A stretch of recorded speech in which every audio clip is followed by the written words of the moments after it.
सबसे पहले बात करेंगे कांग्रेस की। भारत जोड़ो न्याय यात्रा का समापन दिन है आज। आपको बता दें समापन होने जा रहा है यात्रा का।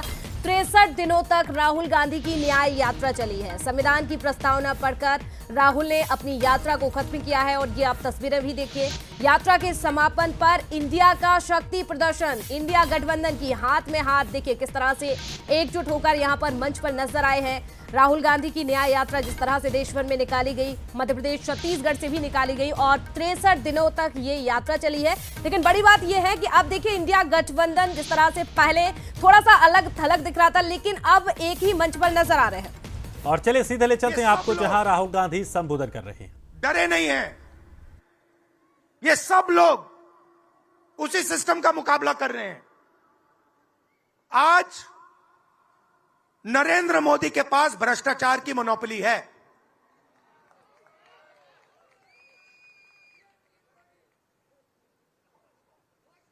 इलेक्टोरल बॉन्ड्स का सिस्टम निकाला, मैं आपको समझाता हूं।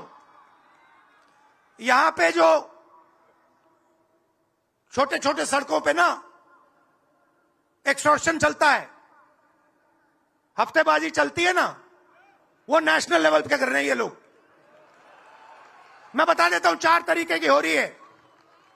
एक, पहले ये कॉन्ट्रैक्ट देते हैं, सरकार कॉन्ट्रैक्ट देगी और सीधा परसेंटेज लेगी। इलेक्टोरल बॉन्ड देख लीजिए, उसमें साफ है, कंपनी को कॉन्ट्रैक्ट मिलता है, उसके एकदम बाद वो बीजेपी को हफ्ता देना शुरू कर देती है। दूसरा, सीधा एक्सटॉर्शन, ईडी सीबीआई भेज देंगे। जैसे यहां पे मुंबई का एयरपोर्ट इनको चाहिए था, ईडी सीबीआई भेजी, एयरपोर्ट किसी और को पकड़ा दिया, सीधा एक्सटॉर्शन। तीसरा, शेल कंपनी, जैसे यहां भी किसी ने कहा। तो 63 दिनों तक राहुल गांधी की न्याय यात्रा देश भर में निकाली गई, जिसमें से तमाम वो राज्य रहे जिन राज्यों से होकर ये न्याय यात्रा निकली। दरअसल आपको ये भी बता देते हैं कौन कौन से वो राज्य रहे।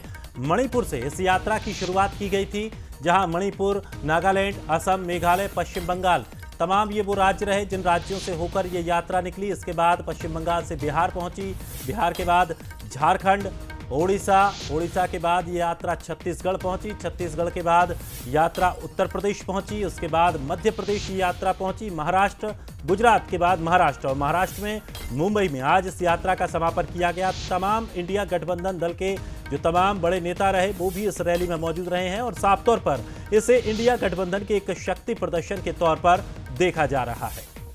तो देखिए ये तस्वीरें भी आप देख रहे हैं जिस तरह से यात्रा का समापन किया जा रहा है। तमाम दिग्गज ये वो इंडिया गठबंधन के लोग आपको नजर आ रहे हैं जिस तरह से अब हाथ में हाथ पकड़े हुए नजर आए। यात्रा के समापन पर इंडिया का ये शक्ति प्रदर्शन भी आप देख लीजिए।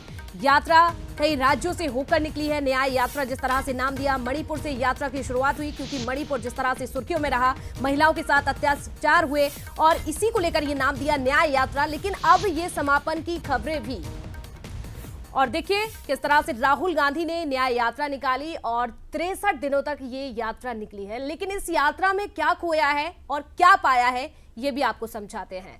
तो राहुल गांधी ने चुनाव के लिए नैरेटिव सेट किया, सभी पार्टियों के कार्यकर्ताओं को चार्ज भी किया और पूर्व और पश्चिम के राज्यों में माहौल भी बनाया, जातिगत जनगणना को लेकर सरकार को भी घेरा।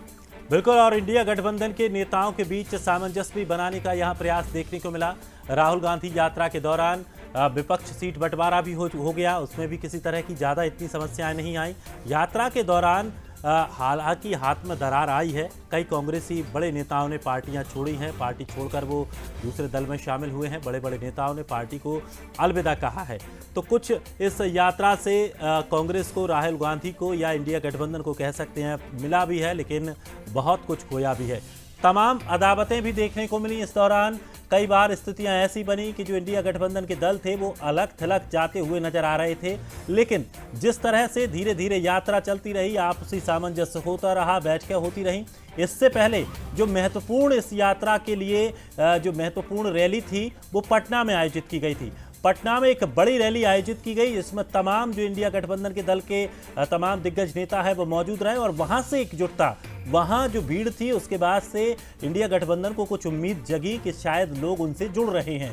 उसके बाद इस यात्रा को थोड़ी मजबूती मिली। और आज मुंबई की ये तस्वीरें आप देखिए, ये मुंबई की ये तस्वीरें हैं जहां आज समापन का दिन है। तमाम सीनियर नेता भी यहां पर मौजूद हैं। चलिए हमारे साथ हमारे न्यूज हेड शरद द्विवेदी जी भी हमारे साथ जुड़ गए हैं। शरद जी, राहुल गांधी की 63 दिन की यात्रा चली, देश भर में वो तमाम राज्यों से होकर निकलकर आगे तक पहुंचे, तमाम उन्होंने रैलियां की, तमाम वहां पर लोगों को भी वो संबोधित करते हुए अलग अलग मुद्दे उठाते हुए नजर आए। लेकिन इस यात्रा को किस तरह से देखा जाए? राहुल गांधी को इस यात्रा से क्या फायदा हुआ, क्या कांग्रेस को इससे फायदा हुआ? देखिए, फायदे नुकसान का आकलन करने के लिए तो हमको नतीजों तक रुकना चाहिए। रही बात कितना फायदा होगा, कितना नुकसान होगा, राहुल गांधी की एक कोशिश जरूर, मैं ये नहीं कहूंगा कि पूरी तरह कामयाब हुई, लेकिन इंडिया गठबंधन की जो स्थिति करीब करीब 1 महीने पहले नजर आ रही थी, उस स्थिति में कुछ बेहतरी जरूर नजर आई है। ऐसा भी नहीं कहा जा सकता है कि इंडिया गठबंधन एक पूरी तरह से एकजुट गठबंधन है और एक ऐसा गठबंधन है जो एनडीए और उसके नेतृत्व करता भारतीय जनता पार्टी को काफी हद तक टक्कर देने में सक्षम है। लेकिन इतना जरूर है कि जिस तरह से हम देख रहे थे कि इंडिया गठबंधन में दरारें दिखने लगी थी, और चाहे अखिलेश यादव की बात करें या केजरीवाल की बात करें, या फिर जिस तरह से दक्षिण भारत में भी जो स्थितियां बनी, उनको देखते हुए ऐसा लग रहा था कि ये गठबंधन कहीं बिखर न जाए। लेकिन उसको रोकने में कामयाब रहे हैं इंडिया गठबंधन के जितने भी प्रमुख घटक दल हैं, और राहुल गांधी की ये जरूर आप कह सकते हैं कि कुछ हद तक वो उनकी कामयाबी है।